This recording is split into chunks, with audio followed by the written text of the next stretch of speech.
So if you are ready, we can begin with the mock, Aman. Yes, sir. All right. So can you briefly introduce yourself? Right, sir. Sir, I am Aman Gupta. I belong from Indore, Madhya Pradesh. I have done my entire schooling from Indore. Post that, I moved to BITS Pilani for my higher education. I did a dual degree in BE in Mechanical Engineering and MSc in Economics. While at BITS, I was part of NSS and also president of Economics and Finance Association. I have also briefly worked with Goldman Sachs in their investment banking division. And post that, I am preparing for civil services as well as forest services. All right. So Aman, like, can you like shift a little bit क्योंकि काफी dark सा लग रहा है हाँ light के कारण. Is it better now, sir? हाँ, it is like it is better, right? All right, all right. Light is there at your background. You're sitting opposite to the light. If Right, you sir. change your direction, automatically some brightness might be there. हाँ, it is better, right? All right. So like you just mentioned in your introduction, right? So there is heavy dose of economics in your profile, right? There is investment Yes, sir. banking, there is Goldman Sachs, there is economics and finance association and all these things. So like, don't you think IFS will be very different job than what your profile suggests? The kind of attitude you have. Sir, I respectfully do not agree to this because I think economics basically teaches us about the optimization of resources, and that skill can be applied anywhere. A forest, in one way, is also a resource, and all my knowledge would be very useful over there as well. All right. So like, suppose as an IFS officer, you face a situation where you like there is a dilemma between ecology and economics. All right. Sure. So how will you decide? What would be your thought process? How will you solve this dilemma? Sir, for a developing country like ours, development is also a very important priority. But environment cannot be destroyed just for development. So, for balancing this, a case by case approach will have to be taken. At some places, development will have to be prioritized, but thereat we'll have to ensure that the environmental impact is minimal. For example, there was a highway which was built across Pench, and a large number of underpasses were provided there to ensure that there is no linear fragmentation of the habitat. So these kind of step, case by case approaching and trying to minimize the ecological impact will have to be the approach. So suppose you mentioned about Pench Tiger Reserve, right? So suppose as an economist, you have to analyze the economics of tiger conservation, right? So can you Right, sir. think of some dimensions, like how will you analyze it? Yes, sir. So there would be multiple dimensions to it. Some of them will be direct and some indirect. The direct one would be the economics around the ecotourism. Not only the revenue collected by the tiger reserve, but also the amount of economic activity being generated in the local areas, nearby areas, in form of tourism. Secondly, sir, by protecting tiger, we are also essentially protecting the forest itself and all the organisms living there. So they will also have some economic value. The forest is a large carbon sink, so value can be calculated through that as well. And it also provides a lot of ecosystem services, from being an integral part of watershed management to cleaning up of pollution.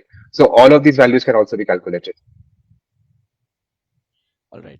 So like you mentioned a term forest resource, right, in your answer.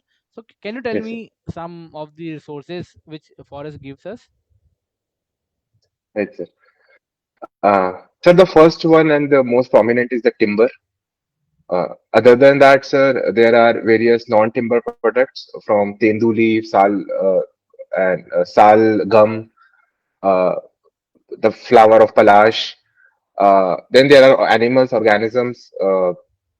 Some of them, one of the resource will also be ecotourism, and so then there would be the ecosystem services of water regulation, air regulation, all of these. Right. Like there is a saying that the forest, the water, right? A lot of water originates from the cradle of the forest, right? So Yes, sir. Do you think is it true? Yes, sir. Sir, it is one of the most prominent ecosystem services that the forest provides. It collects the water a lot. Most of the rivers find their origin in the forest itself. All right, all right. So, Aman, are you aware about NGT? Yes, sir. Okay, so like under the purview of NGT, what all laws are there? Uh, Sir, most of the environmental regulation, other than the Indian Forest Act and the FCA, that is mostly the Environmental Protection Act, the all the pollution acts, air pollution, water pollution, all of these are under the NGT. All right. So, like, there are specific number of acts. Are you aware of that number or what the So I do name? not remember it right now. All right, all right, all right. So you also have a geology background, geology optional, right? In Yes, sir. forestry, all right. So are you aware that there are some plants whose presence indicates, the presence of mineral beneath them? So do you Yes. know what do we call them, and can you give me some example, some name? Sir, these are geobotanical indicators, and one example I can think of right now is calamine violet, which gives indication of copper. Okay. Anything else you can think of? Uh, So I do not remember the name right now, but in some plant, chlorosis is seen. Yellow chlorosis can mean presence of particular elements like zinc and chromium. Okay, okay. So like, okay. So you are from Bits Pilani, all right? Yes, sir. So can you tell me the motto of Bits Pilani? Sir, Jnanam Parambalam. And its English version is power is Sir, superior. knowledge is the ultimate power. Knowledge is the ultimate power. All right, all right. And what is the motto of Indian Forest Services? Uh, Sir, I do not remember it right now. I'll go and read about it. All right, all right. So I think that's all from my side for now. Raji sir, you can please take over. Yeah. Hello, Aman. Hello, So sir. you have such a strong, economics background, as Mayank also mentioned. And since Yes. long there is a lot of debate going on that the IFS and all the forest service should be open for all, streams. It should not be confined to the science stream only. So what is your take on this? Sir, having studied some subjects of about forestry, etc., I realized that some background of sciences is definitely required for the service. It is not a very generalist service. There are some generalist component to it, but it also is a technical service. So I feel that eligibility needs to be defined. So can you little emphasize or elaborate what are those, topics which require the good knowledge of science? Yes, sir, surely. Sir, as in forestry, we read a lot about silviculture, which is a central component of forestry. Silviculture requires a background in science or some scientific aptitude. Other than that, sir, there is a lot of engineering also, which is involved in all the forest activities. So therein also the logic of science helps. So, you used a term called scientific aptitude or the logic. Yes, So don't you think even the subject like economics and all the yes, other subject require lot of scientific approach if you go deeper right, sir. into the subject? So do you think somebody who belongs to economics background has a good scientific aptitude will not be as fit as somebody who has a mathematics degree or maybe statistics degree would be more fitter? Sir, economics can be an exception over here because I personally believe it's a bridge between humanities and sciences. It has a humanities concept, humanities component as well, and the approach in which economics move ahead is of sciences. So that would be an exception and can be considered. But, sir, in a larger context, I believe sciences have an altogether different approach towards things, and that is certainly required in the service. Okay, thank you. So another thing, I was going through your DAF and realized your temporary job is giving you double the salary which a IFS officer will get at the initiation of his service. Right, sir. But don't you think coming to the forest service, you will find lot of financial crunch? Uh, Sir, I did think about it, but while I was working over there, I also realized that money, like all economic resources, have a diminishing marginal utility. So beyond a certain basic needs, the utility decreases, and the government is a benevolent employer, and does take care of certain needs of the individuals. So I think that I'll find myself very fit over here. Okay, good. And your schooling is from Sikha school, isn't? Yes, sir. What is the full form of Sikha? It's a South Indian Culture Association Senior Secondary School. Indore. Okay, so you belong to Madhya Pradesh, not from the southern part of Yes, India. So what yes, cultural value you grasp in your school? Because school must be promoting lot of South yes, Indian sir. culture, initiatives on and the Yes, sir. activity. So Yes, sir. please elaborate a few. Sir, having being raised in Madhya Pradesh, I was not very exposed to the diversity of the country. But in my school, because it was run by a South Indian association, there was a lot of exposure to different cultures. The Onam and Pongal were celebrated very uh, with much hue, and there were also various other students from someone from Tamil Nadu, from Malaya, from Kerala, and they spoke their own language. So that was my exposure to the diverse diversity of our country, and that was certainly helpful for me when I moved to college because none of the uh, I did not face the cultural shock a lot of other people faced. So have you picked any of the southern language or few words from the southern language? Not really, sir. I was not. I was young then. I could not. I did not give a very heartful attempt to learn that. Okay. So your hobby is watching wildlife related, nature related documentaries. Yes, sir. And Yes, on sir. 22nd, a very talked about documentary is about to release. Are you aware about that? I'm sorry, sir. I'm not aware about it. So Disney is about to release a documentary on tigers, and Okay, sir. our very own that actress, she's doing the voiceover for the same, that Jonas wife. All What's right. her name? Uh, Priyanka Chopra, Chopra. Priyanka Chopra. Yeah. Okay, no Yes, sir. problem. So you have some Shivpuri connection also. Yes, sir. Yes. So tell me something, a good historical thing about the place, some good historical monument in the city and around. Sir, Shivpuri was the summer capital of the Sindhyas, and that's why it has a monuments as well. The prominent one being the Chhatris of Sindhyas in the city itself. Sir, around the city, in the district itself, there are various killas built by various rulers across time.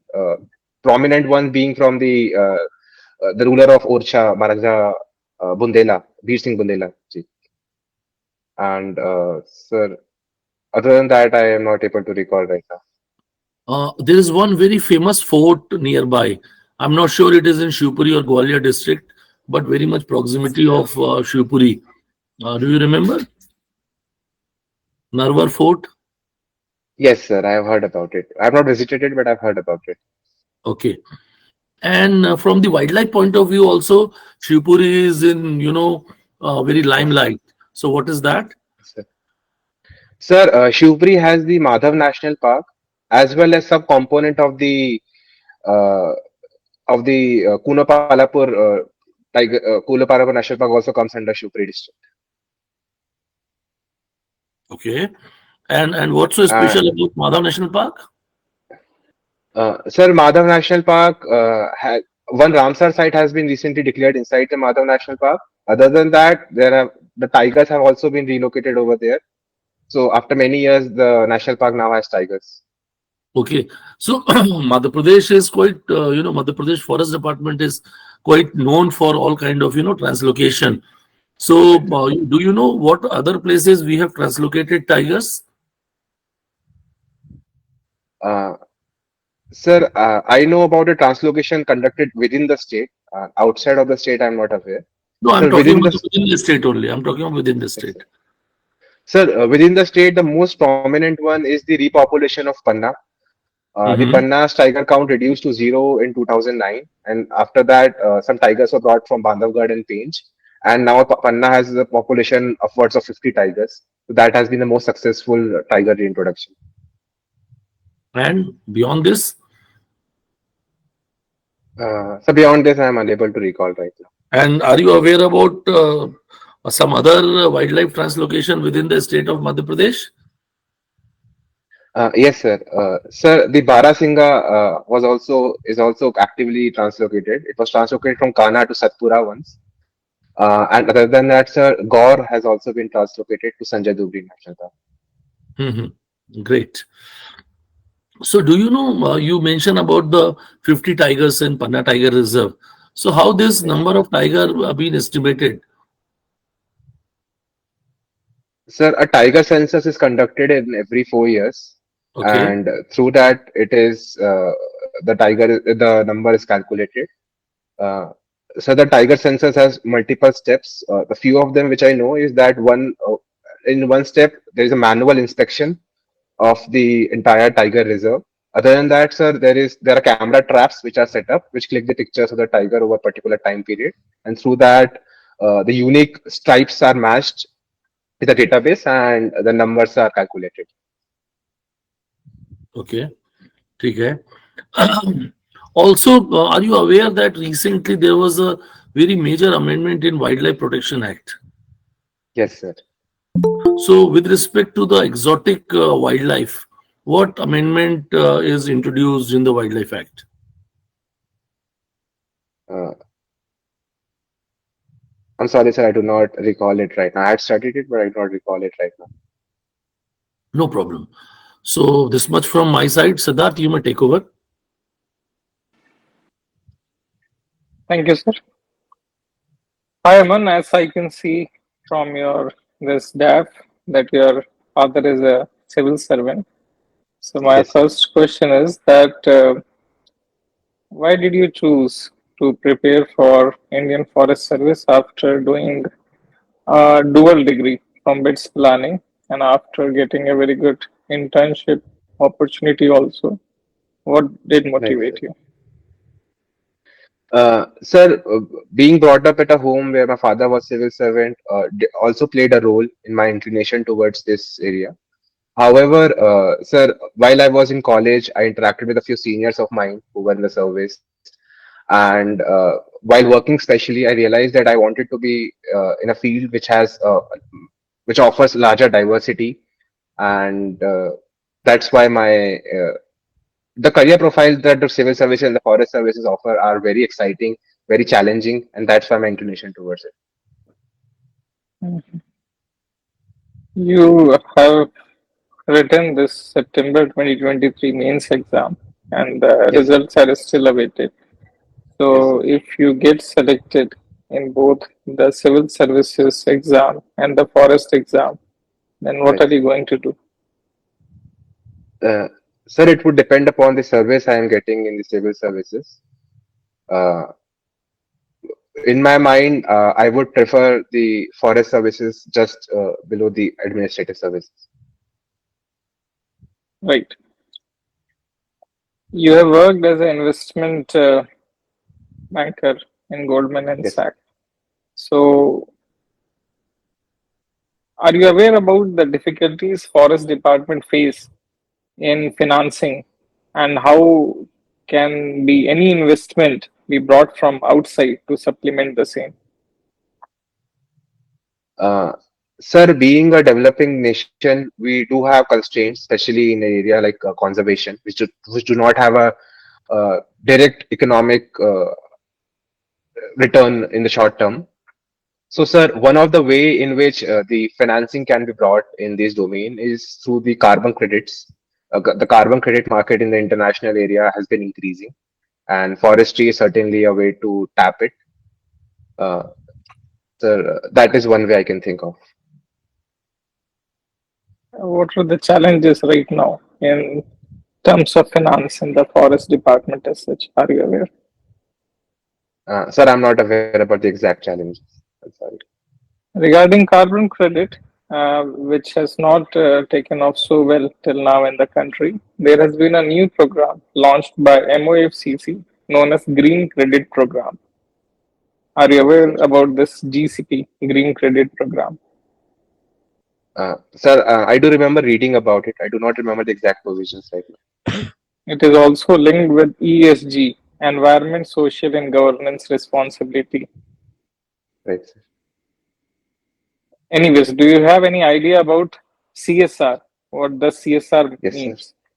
What does it mean? So, so CSR is the corporate social responsibility, and it was mandated under the Companies Act of 2013, wherein the profit churning companies beyond a certain profit have to spend 1 or 2% of their profit into the social responsibilities of their liking. Of their liking. So they can do anything. There is no restriction. So there are certain categories of social responsibilities provided. It can be education, they can be in environmental domain, in health domain. All of these have been provided. And what is the limit as per the Indian Companies Act 2013? Which companies are bound to do CSR? What is the criteria? Uh, Sir, I do not recall the number exactly, but as much as I can recall, it was about over 500 crore of revenue. Revenue. Yes, so there are two, three different criterias. One of revenue and other one is profit. I do not remember the exact numbers about As you have yourself done a course in economics, you must be very well aware that despite having 500 crore in overall turnover, what is the difference between revenue and turnover? So revenue is what a company gets, earns, and the turnover means all the input and the output. So the amount paid for raw material will also be added in the turnover. Turnover will include input and output. To the best of my knowledge, sir, yes. Okay. You have spent your childhood in Madhya Pradesh and your education in Rajasthan. So, Yes, sir. how can you compare the forests of Madhya Pradesh and Rajasthan? Sir, the forest of Madhya Pradesh, sir, the Rajasthan's forest, particularly in the area I was living, were much more drier. They were arid. Thorn forests were predominant in the area I was living in. Other than that, sir, from my observation and from what I've read, the forests of Madhya Pradesh are much richer in wildlife as well. Can you name five dominant trees in Rajasthan and five dominant trees in Madhya Pradesh? Yes, sir. Sir, in Rajasthan, the first foremost would be the state tree of Rajasthan, the khejri tree, Prosopis cineraria. Then there are various acacia trees available, Acacia nilotica babul, uh, then Acacia catechu khair, and then sir, there were neem trees, and so fifth one I'm not able to remember right now. And And Madhya Pradesh. so for Madhya Pradesh, the forests are predominant by teak, Tectona grande, sal, Shoya robusta. There is palash, Bhutia monospermia. There is also large variety of acacia as well, Acacia catechu, Acacia nilotica. All of these. You must be aware that forest doesn't have too much of public interface directly with uh, general masses per se, but there are a lot of Right, sir. tribals which are directly or indirectly dependent upon forest resources. Right, So, sir. being from Madhya Pradesh, which is having 33% of the forest, could you explain the linkages and which are the tribals and what is their culture which are dependent upon forest? Right, sir. Sir, the tribals' economy as well as their culture is interestingly linked to forest. They have certain devotion towards forest as well, and they take a lot of products as well. So the most important linkage would be of minor forest produce. A large number of tribal are dependent on forest for economic activities like collecting tendu patta, for producers of mahua, and through these they are connected. Uh, sir, sir, what else did you wanted to know? I'm sorry, I missed it. Some of the tribes which Yes, sir. are there predominant in MP and how they are dependent Right, upon sir. forest.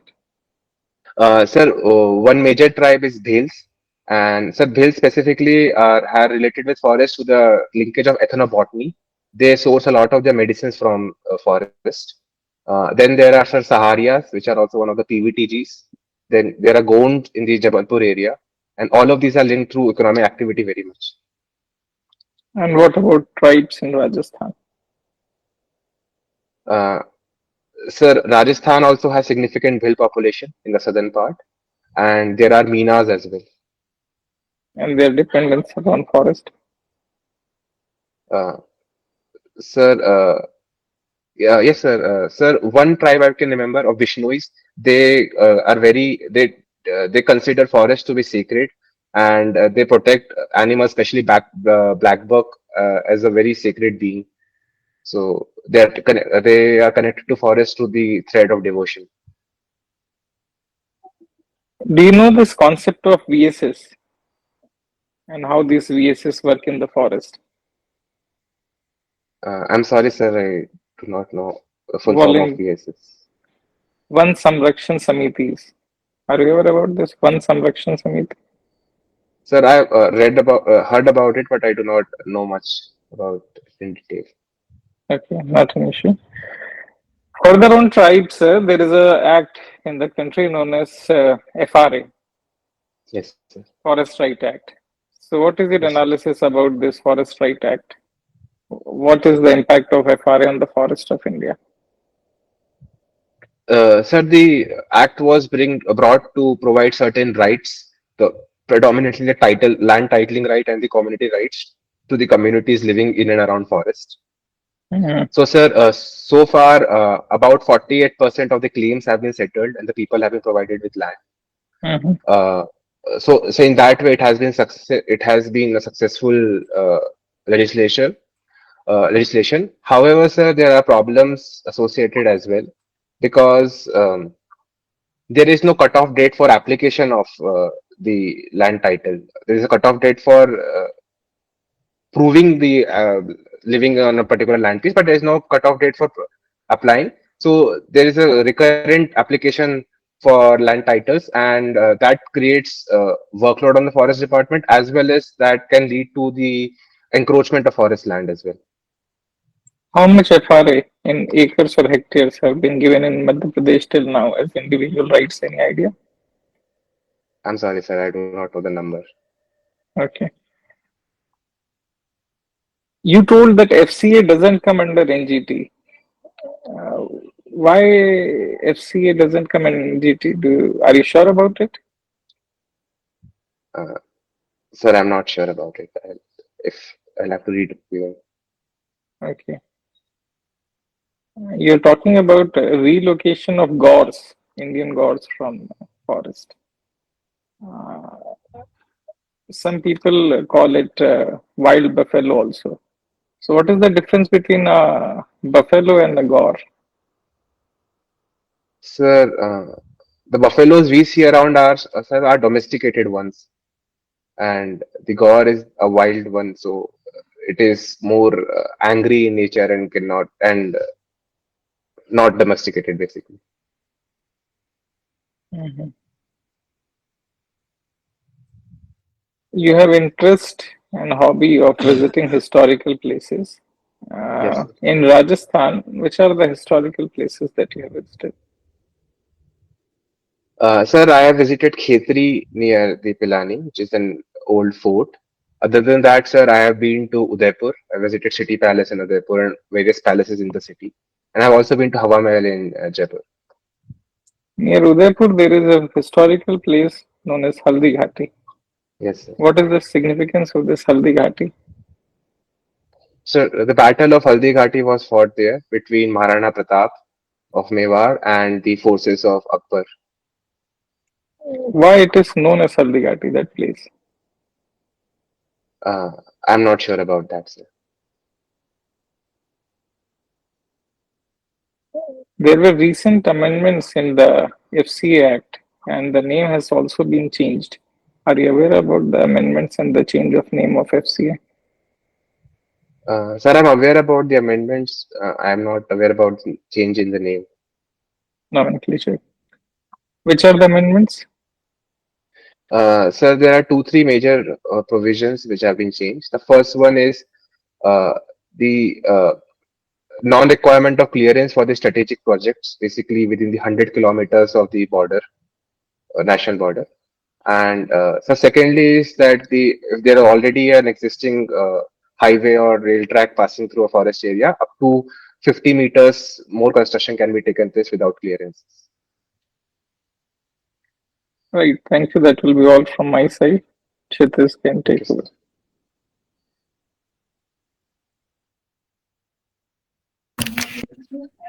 Hello, Aman. Hello, Good sir. evening.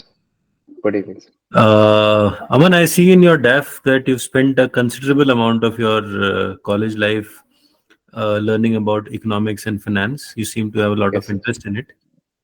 Tell me, there was a major once in a generation event that happened in the 2000s in terms of global finance.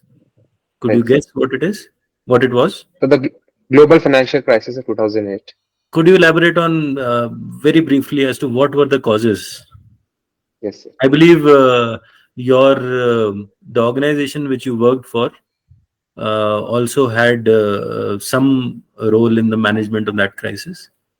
Right, sir. Sir, the crisis, also called as a subprime mortgage crisis, was basically due to a bubble in the subprime mortgage market, which was formed after the ease in liquidity in early 2000s, and there was an increase in uh, the liquidity was available so easily that the housing market went keep on rising, and people kept on buying mortgages even when they did not have that uh, had the backing to pay off that loan. And so this was coupled with the increase in the complex financial instruments such as CDOs and CDS, and these instruments were sold as investment grade. They were made of the subprime mortgages, but they were sold as the investment grade. So what happened was that when this bubble eventually burst, these instruments which were sold as investment grade to organizations like insurance firms and pension funds, these instruments also went broke, and that's why entire financial ecosystem collapsed. Fine. There was one more report that came through Goldman Sachs very recently, titled, I believe the title was "The Rise of Affluent India." Are you aware? Yes, sir. Yes, sir. Uh, Tell me very briefly. I don't want you to be very elaborate about it. Tell me very briefly 2 points which are of relevance to Indian context, Indian economy's context from that report. Right, sir. Sir, it put a value to the affluent Indian tag. It said that people having an income above $10,000 per year can be considered as affluent Indians. And the Goldman Sachs report pointed that the number of people in this category has been continuously increasing at a rapid rate. That's why India is the next big market for every company. Fine. Now, based on these two observations, as an aspiring public servant, what concerns you?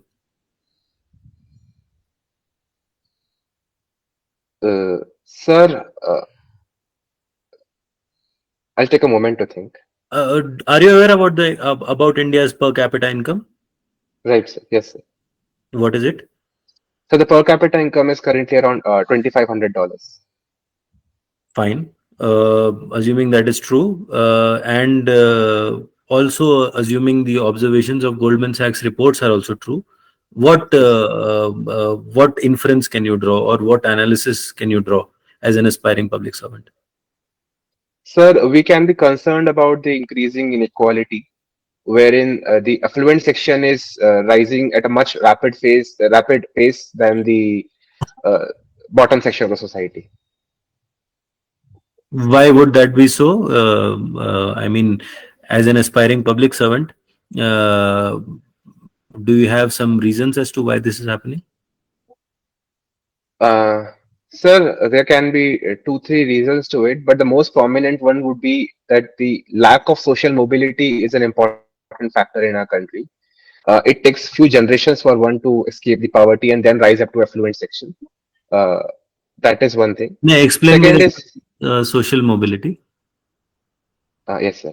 So social mobility would be the movement of one person from one economic strata to another one within his own lifetime, and Mhm. that is low, comparatively low in India than say to other countries because of Mhm. multitude of constraints, economic, societal, political, a lot of constraints. Mhm. Uh, then, sir, coming to the second point I wanted to point was that post COVID specifically, K-shaped economy was observed, which is also said to be a reason for the increased inequality in the country. Can you link these observations?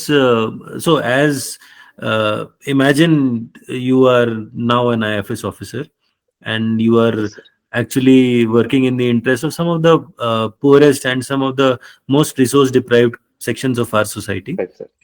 So, given these two, all this analysis that you did, where can you protect these vulnerable citizens? Can you give me an example as to where your direct role can come? Yes, sir. Sir, the direct role can come in creation of non-farm or non-primary jobs. Most of these vulnerable sections are involved in farming activity, which stagnates their economic growth. Sir, as a forest officer, our role can come in creating opportunities around ecotourism specifically. For instance, in Pench and Bandhavgarh, a lot of activities like nature trail and then hot air balloon ride around the forest, then people staying at their homestays at tribal places. All of these activities can are non-intrusive in nature, so the wildlife will not be impacted, while the locals would be benefited a lot. So, do you think farming is a forestry activity? Sir, it is not a forestry activity, but farming is also done alongside forestry by a lot of forest dwelling communities. Okay, now approach it this way. Suppose an industry wants to be established, or rather, the industrialist wants an industry to be established in a forest area. Right, sir. What will you do to protect the interest of the vulnerable sections there?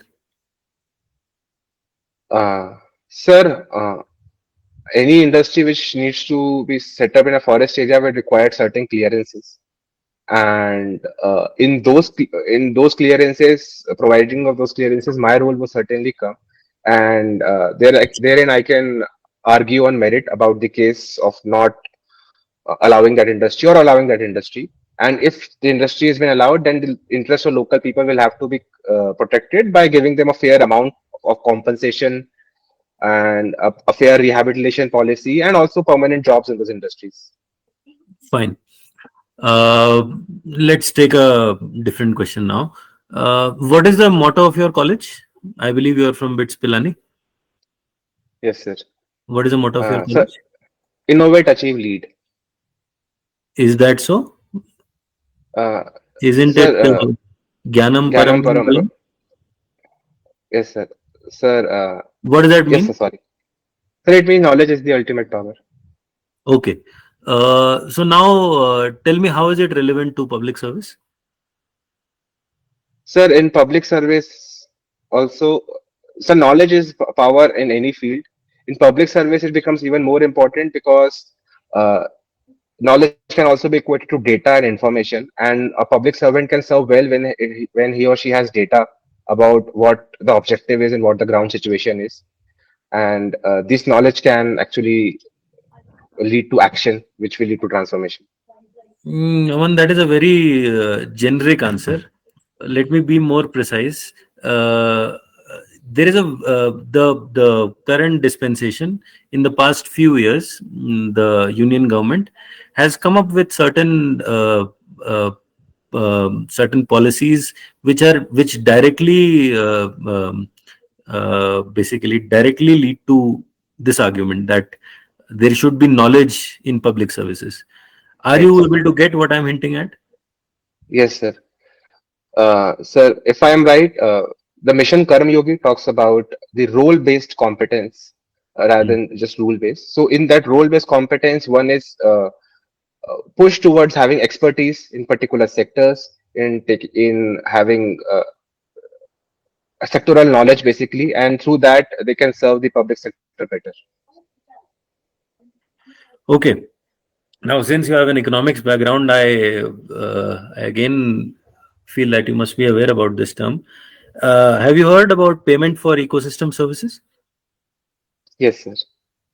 Just in a very short, please tell me what it is.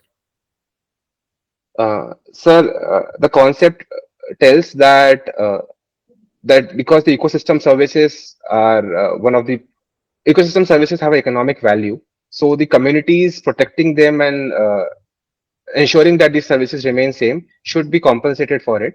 An example of would be that a community living around the up in the river in the upstream area should be compensated for keeping that river not only clean but also ensuring that the watershed is very stable and it works properly. Okay, that's a fair assessment. Uh, what is the closest forest area to you? A wildlife sanctuary or a national park? Or So or Rala, yes, tell me. so Ralamandal Wildlife Sanctuary is nearest to Indore. Okay.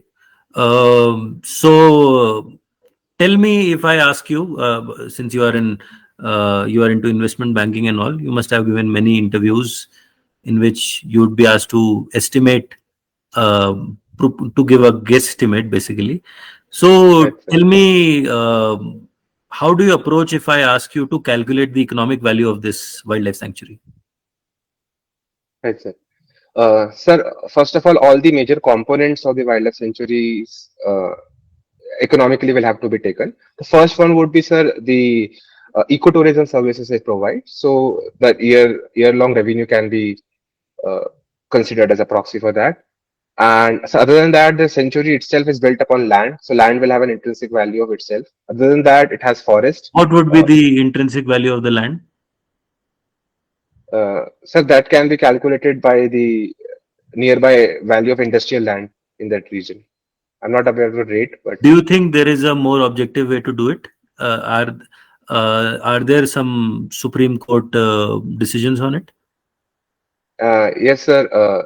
Sir, the provision of Campa uh, allows, so it tells for having net present value. The NPV is calculated for a forest land, and How the provision of Campa? I mean, is Campa subservient? Is NPV subservient to Campa, or what is Campa? so Campa is compensatory afforestation fund basically, Okay. and for the Campa amount is decided based on the NPV. Okay. So NPV is the net present value, and you will take it as a proxy for your land. Fine. Moving Yes, forward.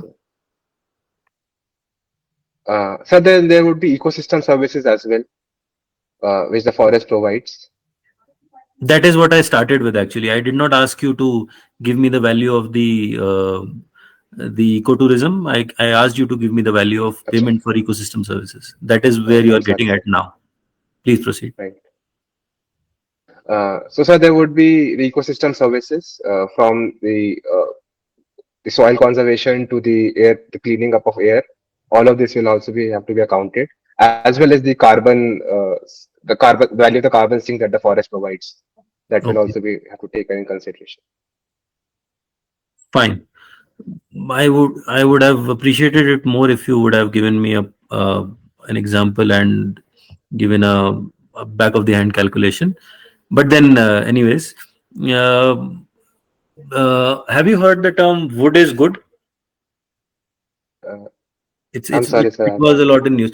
So, what does that mean to you if I say wood is good? In general, I ask you. Right. Sir, one thing I have read about wood being a good material to use is because if wood is used as a permanent structure in furniture, etc., it is a good carbon sink because the carbon is stored in it for eternity. So that's why it's environmentally good to use wood. Fine. Now, you being a student of engineering and science, I ask you if I have two options. I have to construct a bench. Suppose I have to make a Right. bench for a classroom. I have two options: to make it out of steel or to make it out of wood. Right. Which is a better way to do it for environment? Uh, Sir, I think to make it out of wood is a better way, given that wood is not sourced from natural forests. Okay. So you mean to say that wood should have been grown privately or Through commercially? plantations. Yes. Okay.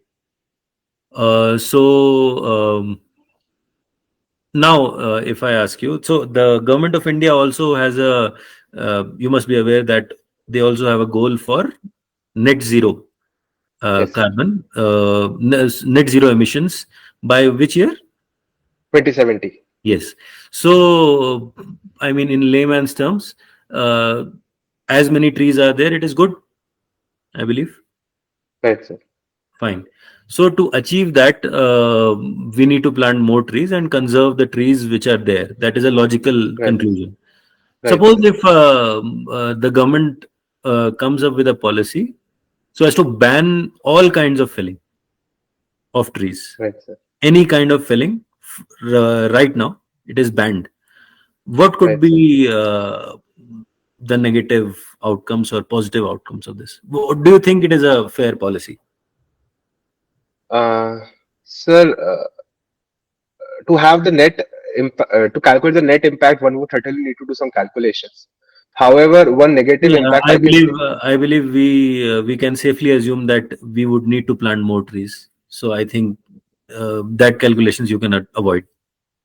Right. Uh, Sir, as if I understood it correctly, the initial question was about the impact of the banning of the felling of trees, right? Yes. So, sir, one negative impact I can think of is that uh, a lot of products are made out of wood, and then they will have to be substituted either by metal or by plastic. And all of manufacturing of all of these things also has a large carbon emissions involved. So the entire exercise might be counterproductive as well. Fine. Uh, can you think of other examples, one or two more examples where felling would be bad? This was a perfectly fine example. Right, sir. One or two more. What could be its impact on development? Uh,